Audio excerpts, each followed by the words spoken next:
mundo estava encantado com Newton, René Descartes e a Revolução Científica. Todos queriam explicar o universo com matemática e razão.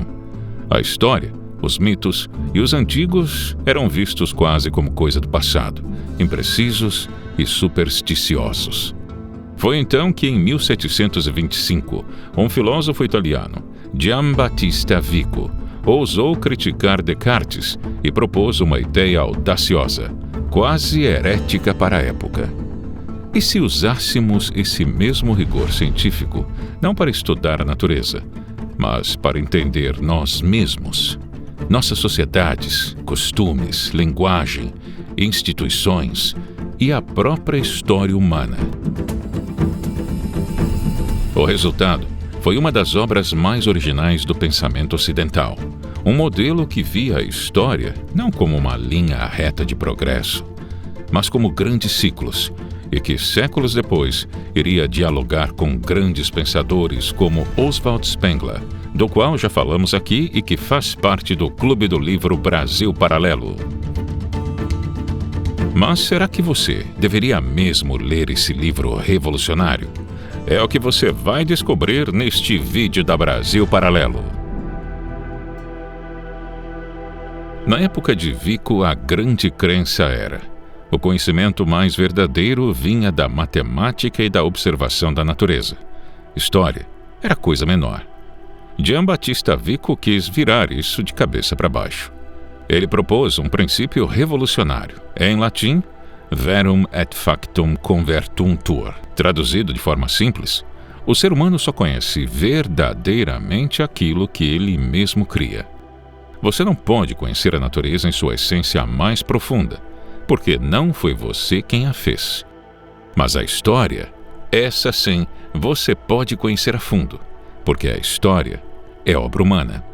A proposta no livro Nova Ciência consistia justamente em examinar mitos antigos, poemas heróicos e transformações da linguagem, não como fantasia sem valor, mas como vestígios históricos da mentalidade das primeiras sociedades. Vico dividiu a história das sociedades em 3 grandes idades, que vão da imaginação à razão. A Idade dos Deuses. Na fase inicial, os seres humanos vivem sob forte influência da sensibilidade e da imaginação. Diante de fenômenos naturais inexplicáveis, como trovões, tempestades e relâmpagos, atribuem essas forças a potências divinas. Entre os elementos fundamentais dessa etapa, Vico destaca 3 instituições ou costumes universais: a religião, o matrimônio e o sepultamento dos mortos. A Idade dos Heróis. Aqui surgem as primeiras distinções entre governantes e governados. A liderança passa a ser exercida por elites guerreiras, que se apresentam como dotadas de superioridade, de origem e de força. Essa fase corresponde ao universo das epopeias e dos grandes relatos heróicos, em que a honra, a bravura e a força ocupam o centro da vida social. A linguagem nesse contexto é mais simbólica e poética. O direito ainda não assume a forma abstrata e universal que conhecerá depois. Ele é marcado por fórmulas solenes, tradições e prerrogativas de grupos dominantes. A sociedade permanece hierarquizada, mas já avança para formas mais complexas de organização política. A Idade dos Homens. Aqui chega a democracia, as leis racionais, o comércio e a reflexão.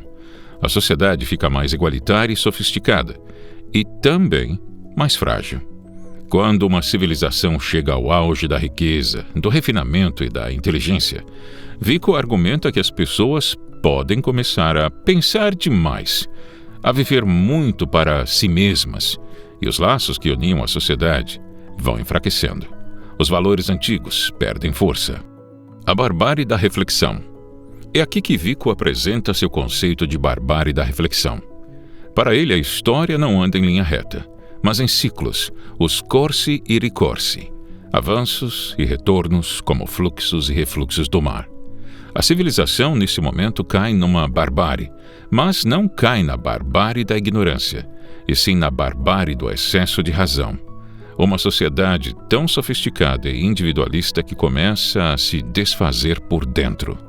E é exatamente nesse momento de aparente fim que pode surgir um novo ciclo.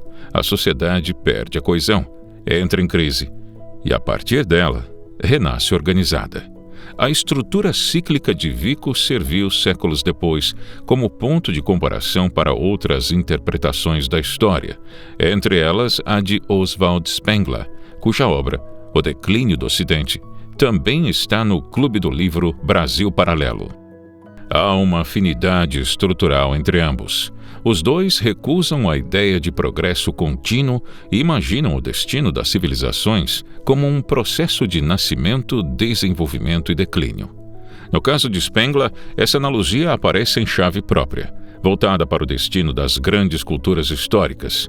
Já em Vico, o interesse principal é a inteligibilidade do mundo civil por meio da linguagem, dos mitos, das instituições e da providência histórica. A força de A Nova Ciência está justamente aí. Vico nos lembra que os povos não apenas sofrem a história, eles a fazem, a interpretam e, ao fazê-la, revelam algo de sua própria natureza.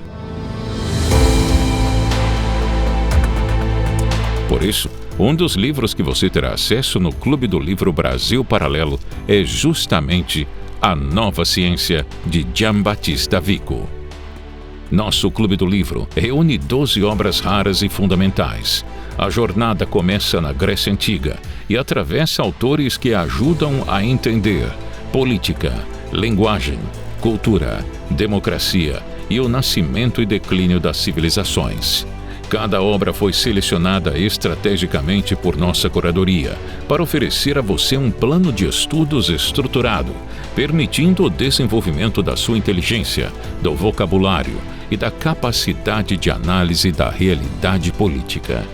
Ao longo de um ano, você recebe um livro por mês, em casa, com frete grátis, em uma coleção física pensada para formar sua biblioteca para a vida. Cada edição foi desenvolvida com rigor editorial, capa dura e projeto gráfico exclusivo feito pelo nosso time. Mas atenção, são os últimos dias para você fazer parte desta iniciativa.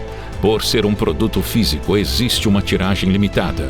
Quando as vendas encerrarem, não há garantia de que esta coleção estará disponível novamente. Toque no link deste vídeo ou aponte o seu celular para o QR Code na tela e garanta sua vaga no Clube do Livro Brasil Paralelo hoje mesmo. Nós contamos com você. Muito obrigado e até breve.